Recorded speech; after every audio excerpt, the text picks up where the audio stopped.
Bon, assez parlé des héros masculins. Et si on s'intéressait aussi aux héroïnes? Oui, ces héros féminins, car elles sont tout aussi capables d'accomplir des choses extraordinaires. En connais-tu? Toi peut-être. Et pourquoi pas? En tout cas, si tu en doutes, prends exemple sur l'héroïne la plus célèbre de l'histoire de France, Jeanne d'Arc. Car s'il y en a une que tous les Français connaissent, c'est bien Jeanne. Oui, Jeanne d'Arc. Il n'y a pas une ville de France qui ne possède pas une statue de Jeanne d'Arc. Tu vois celle-ci, par exemple, elle se trouve à Blois, dans le jardin de l'évêché. Car figure-toi que Jeanne est venue à Blois en avril 1429. Et crois-moi, son passage a marqué les esprits et surtout remonté le moral des troupes du roi de France. Tu veux qu'on en parle ? Alors, l'histoire de Jeanne, c'est celle d'une jeune fille ordinaire qui va accomplir une chose extraordinaire, aider le roi de France, Charles VII, à reconquérir son pays pendant la guerre de Cent Ans. En 1429, le royaume de France est en passe de devenir anglais, car depuis un an, les Anglais ont mis le siège devant Orléans et ils veulent s'emparer de la ville pour conquérir tout le sud du royaume. Ils ont déjà conquis tout le nord. Et ils ne comptent pas s'arrêter en si bon chemin. Mais en 1429, nous sommes à un tournant décisif. Le dauphin Charles n'a pas envie de tout perdre. Oui, le dauphin, c'est le nom que l'on donne au futur roi de France. Charles est venu se réfugier en Val-de-Loire, à Chinon. Il sait qu'il peut compter sur ses habitants pour l'aider à résister, et même sur l'obstination de certaines de ses sujets. Jeanne, qui vit très loin d'ici, en Lorraine, à l'est de la France, est convaincue qu'elle peut aider l'armée du roi. Oui, mais comment ? Depuis qu'elle a l'âge de 13 ans, elle entend une voix, et cette voix lui dit d'aller rencontrer le dauphin Charles à Chinon, à 600 kilomètres de chez elle. Mais c'est mission impossible, sans voiture, sans train, sans vélo. Qu'à cela ne tienne, à cheval, tout est possible. Elle part à Vaucouleurs, la grande ville d'à côté, pour parler au capitaine Robert de Baudricourt. Il représente l'autorité du roi en Lorraine et il doit l'aider. Même s'il lui faut s'y reprendre à 3 fois, elle finit par le convaincre. Il la fait escorter par 6 hommes jusqu'à Chinon pour rencontrer le dauphin.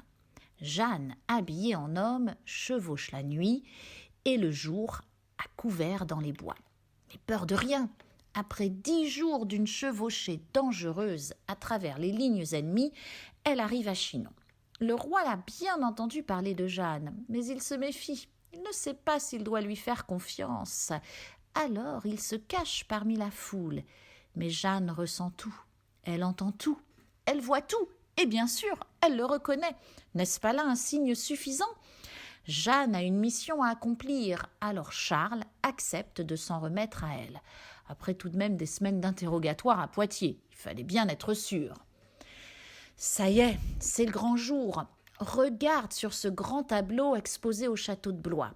Jeanne s'agenouille devant le dauphin Charles qui lui remet une épée. La scène se passe au pied du château de Chinon. On aperçoit au fond à droite ses tours et ses fortifications. Après cette rencontre royale, Jeanne reçoit une armure, un cheval et un étendard. Oui, c'est une sorte de drapeau. À vos marques, prêts, partez. Et elle se rend à Blois où l'armée stationne. Elle voit ce beau château de Blois fortifié et devant lui la grande église Saint-Sauveur où elle fait bénir son étendard. Quel jour mémorable! C'est le début d'une grande aventure. C'est d'ailleurs pour cela que c'est écrit sur la façade de la grande salle du château de Blois. Lisons ensemble. Tu veux bien ? Jeanne d'Arc arrive à Blois le 25 avril 1429. Elle y organise son armée, fait bénir son étendard en l'église Saint-Sauveur et part le 27 avril pour délivrer Orléans. Alors même si l'église Saint-Sauveur n'existe plus aujourd'hui, on en parle encore. Un peintre a imaginé la scène sur cet autre grand tableau exposé aujourd'hui dans la chapelle du château de Blois. Jeanne, agenouillée devant l'évêque, fait bénir son étendard. C'est ce grand drapeau blanc avec l'emblème du roi, la fleur de lys. Remarque aussi que Jeanne porte son armure. Forte de cette cérémonie, Jeanne quitte Blois avec son armée et des vivres pour le ravitaillement des troupes.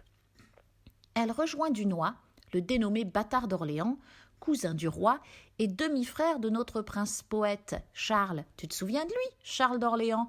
Oui, c'est la même époque et la même famille.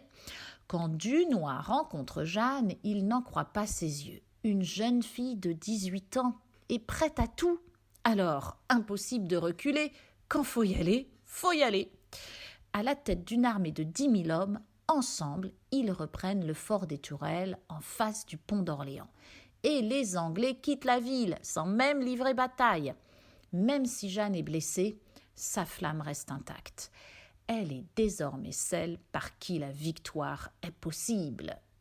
La suite de son épopée, tu peux la découvrir dans les livres, les pièces de théâtre et les films qui lui ont été consacrés. Et la liste est longue. Et il y a même un film qui a été tourné à Blois, celui de Luc Besson. Regarde cette scène. On reconnaît la salle des États généraux. La suite, on te l'expliquera quand on se verra.